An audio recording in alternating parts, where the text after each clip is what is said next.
नमस्कार. आरोग्यशाहीमध्ये मी वैद्य नमिता आणि मी वैद्य भाग्यश्री आपलं स्वागत करतो.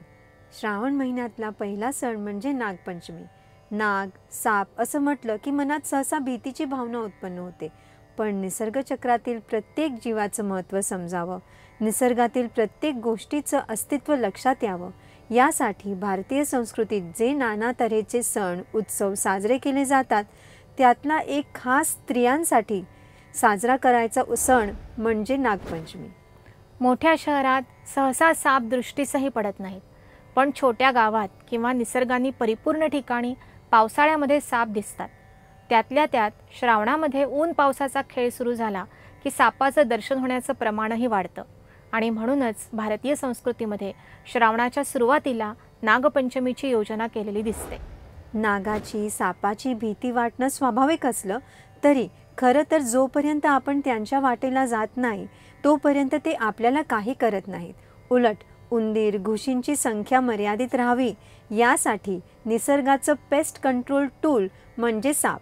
चालताना जरा काळजी घेतली, वळचणीच्या ठिकाणी एकदम हात घातला नाही, पाऊल ठेवलं नाही तर सापाची भीती राहत नाही. पूजा करण्याच्या निमित्ताने नागाला पकडून आणणं, त्यांना टोपलीमध्ये बंद करून ठेवणं अशा प्रकारांवर सध्या बंदी आहे, ते चांगलंच आहे. पण पूर्वीच्या काळी सुद्धा नागपंचमीला स्त्रिया गावाबाहेरच्या वारुळाजवळ जात असत आणि एकत्र जमून आतल्या नागदेवतेची पूजा करत असत.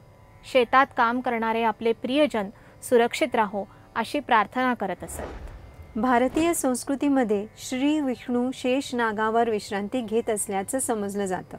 श्री गुरु डॉक्टर बालाजी तांबे म्हणतात, श्री विष्णू ही वर्तमानाची देवता. शरीरातील सर्व क्रिया, सर्व हलनचलन, सर्क्युलेशन, नर्व इम्पल्सचं अभिसरण हे त्यांच्या अधिपत्याखाली चालतं आणि यासाठी रिस्पॉन्सिबिलिटी असणारी गुणसूत्र सुद्धा नागमोडी वळणं घेत तयार झालेली असतात.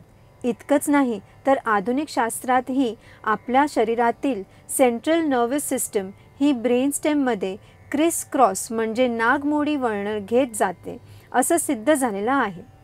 नागाची पूजा करताना इनडायरेक्टली शरीरातील त्या सदृश रचनांवर काम व्हावं, त्यांना शक्ती मिळावी आणि आरोग्य चांगलं राहावं अशी योजना आपल्या ऋषीमुनींनी केलेली असावी. नागपंचमीप्रमाणे इतरही अनेक प्रथा परंपरांच्या मागचा आरोग्य हेतू समजून घ्यायचा असेल तर पाहत रहा आरोग्यशाही लोकशाही मराठीवर.